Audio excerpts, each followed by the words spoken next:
നിങ്ങളുടെ ഫേവറേറ്റ് സീരിയലുകൾ ടിവിയിൽ വരുന്നതിന് മുൻപേ സൺ നെക്സ്റ്റ് ആപ്പിൽ കാണാം. ഇനി എല്ലാവർക്കും മുൻപേ കാണൂ. ഇപ്പോൾ തന്നെ സൺ നെക്സ്റ്റ് ആപ്പ് ഡൗൺലോഡ് ചെയ്ത് സബ്സ്ക്രൈബ് ചെയ്യൂ. ഞാനല്ലേ സമ്മാനം വാങ്ങിക്കാൻ എതിർത്തത്. ശപിക്കുന്നെങ്കിൽ എന്നെ ശപിച്ചോളൂ.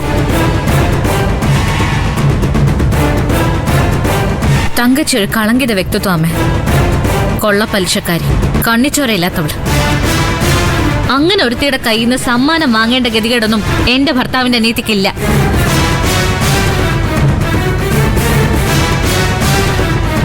അതുകൊണ്ടാണ് ഞാൻ വാങ്ങാതിരുന്നത്. ഇത്തരക്കാരുടെ കയ്യിൽ നിന്ന് ഇനിയും ഞാൻ വാങ്ങില്ല.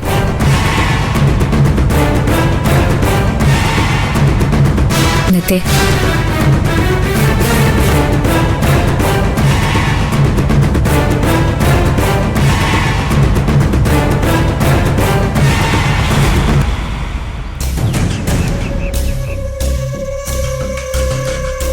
ഞാൻ ആലോചിച്ചിട്ട് ആ പണം തിരിച്ചു പിടിക്കാൻ ഒരു മാർഗവും കാണുന്നില്ല സ്വാമി. എടുത്തിട്ടില്ല എന്നുള്ള നിലപാടിലാണ് എല്ലാവരും. ഇത് വിശാലിന്റെ മാത്രം ഓപ്പറേഷനാണെന്ന് എനിക്ക് തോന്നുന്നില്ല. അവരെല്ലാവരും കൂടി ചേർന്നുള്ള ഒരു നാടകമായിരിക്കും. അങ്ങനെ ആവില്ല സാറേ. നിരഞ്ജൻ സാറിന്റെ അനുവാദമല്ലേ അത് വിശാലൊന്നും ചെയ്യില്ല. അതിനുള്ള ധൈര്യം അവനില്ല. അല്ലെങ്കിൽ തന്നെ സാറൊന്ന് ആലോചിച്ച് നോക്കി. തങ്കച്ചി കാശുമായിട്ട് പോകുന്നെന്ന് വിശാലിനെ എങ്ങനെ മനസ്സിലായി? എങ്ങനെ മനസ്സിലായി? ആ വിവരം നിരഞ്ജനും അറിയില്ലായിരുന്നല്ലോ. കാഞ്ചന മേഡത്തിന് അറിയായിരുന്നല്ലോ. കാഞ്ചന മേഡം അത് അക്ഷര മേഡത്തിനെ വിളിച്ചു പറഞ്ഞു. നിരഞ്ജൻ സാർ അത് വിശാലിനെ വിളിച്ചു പറഞ്ഞു. അതൊക്കെ എന്തായാലും എനിക്ക് ആ പണം തിരിച്ചു കിട്ടിയേ പറ്റൂ. അതിനിപ്പോ എന്ത് ചെയ്യാൻ പറ്റും സാർ? സ്വാമി ശ്രമിക്കണം. താൻ ഇറങ്ങിയാലേ എന്തെങ്കിലും നടക്കൂ. ഞാനോ? അതെ. എന്താ, തന്നെ കൊണ്ട് സാധിക്കില്ലേ? ഇതുവരെ ഉണ്ടായിട്ടുള്ള എല്ലാ പ്രശ്നങ്ങളിലും എന്നോടൊപ്പം നിന്നിട്ടുള്ള ആളല്ലേ സ്വാമി. അതുപോലെ ഇക്കാര്യത്തിലും സ്വാമി എന്നോടൊപ്പം നിൽക്കണം. സീതാലക്ഷ്മിയെ കാശെടുക്കാൻ വേണ്ടി വീട്ടിലേക്ക് വന്നപ്പോ മറ്റുള്ളവരെന്താ പറഞ്ഞതെന്നറിയാവോ? സ്വാമി ഒറ്റിയെന്നാ. പക്ഷെ ഞാനത് വിശ്വസിച്ചില്ല. വേറെ ആരൊക്കെ ചതിച്ചാലും സ്വാമി എന്നെ ചതിക്കില്ലെന്ന് എനിക്ക് നല്ല ഉറപ്പുണ്ട്. ആ തന്നോടാണ് ഞാൻ പറയുന്നത് ഇക്കാര്യത്തിലും താൻ ഇടപെടണമെന്ന്. ചെന്ന് ചോദിച്ചാലൊന്നും അവൻ തരില്ല. എടുത്തിട്ടില്ല എന്നാണല്ലോ പറയണത്. വേറെ എന്തെങ്കിലും മാർഗം നോക്കേണ്ടി വരും.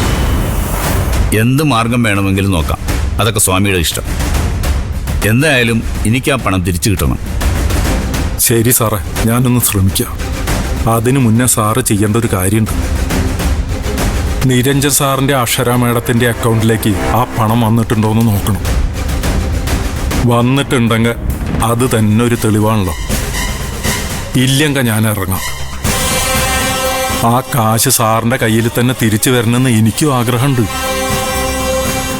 അതിനു വേണ്ടി ഞാൻ എന്തും ചെയ്യും.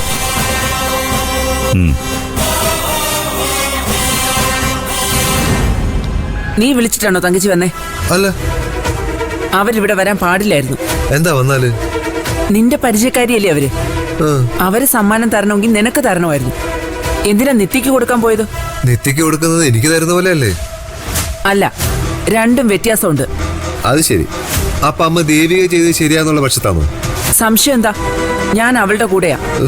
ആത്മാഭിമാനമുള്ള ഒരു പെണ്ണും അവരുടെ കയ്യിൽ നിന്ന് ഗിഫ്റ്റ് വാങ്ങില്ല. നിങ്ങൾക്ക് ഇത് എന്താ പറ്റിയത്? തങ്കച്ചി ആരാന്നറിയോ അമ്മയ്ക്ക്? അവരുടെ സ്വാധീനം എന്താണെന്നറിയോ? അതൊക്കെ അറിയാവുന്നത് കൊണ്ട് തന്നെയാ ഞാൻ എന്റെ അഭിപ്രായം പറഞ്ഞത്. ഒന്നുകൂടി ഞാൻ പറയാം. നീ അവരുമായിട്ടുള്ള അടുപ്പം ഉപേക്ഷിക്കുന്നതാ നല്ലത്. എന്തായാലും കുടുംബമായിട്ട് ജീവിക്കാൻ തീരുമാനിച്ചു. ഇനി അങ്ങോട്ട് ഇത്തരം ആൾക്കാരുമായിട്ടുള്ള അടുപ്പം ഉണ്ടാകാതിരിക്കുന്നതാ നല്ലത്. അമ്മയ്ക്ക് ഇത് എന്താ പറ്റിയത്? മുമ്പൊരിക്കലും അമ്മ ഇങ്ങനെ പറഞ്ഞിട്ടില്ലല്ലോ. ദേവികയാണ് നമ്മുടെ മനസ്സ് മാറ്റിയത്. ഒരിക്കലുമല്ല. മൂത്ത മകനോ പോയി. ഇനി നീയേ ഉള്ളൂ എനിക്ക്. നീയെങ്കിലും നന്നായിട്ട് ജീവിക്കുന്നത് കാണാൻ മോഹമുണ്ട് എനിക്ക്. അതുകൊണ്ടാണ് ഞാൻ ഇങ്ങനെയൊക്കെ പറയുന്നത്. നീ നന്നാവണമെന്നേ ഉള്ളൂ എനിക്ക്. നീ പുതിയൊരു മനുഷ്യനാകണം. എന്റെ ദൈവം ആരാന്നറിയോ അമ്മയ്ക്ക്? കാശ, സമ്പത്ത. അത് നേടാമെന്നതിന്റെ പരമാവധി നേടുക. അതാ എന്റെ ലക്ഷ്യം. അതിനുള്ള ചവിട്ടുപടി അമ്മേ എനിക്ക് ഈ കല്യാണം പോലും. അമ്മയ്ക്ക് ചിലപ്പോൾ മാറിച്ച അഭിപ്രായം ഉണ്ടായിരിക്കാം. ഞാനത് ഗവനിക്കുന്നില്ല. എനിക്ക് എന്റേതായിട്ടുള്ള ചില ലക്ഷ്യങ്ങളുണ്ട്. ഞാൻ കണ്ടുകൂട്ടിയ കുറെ സ്വപ്നങ്ങളുണ്ട്.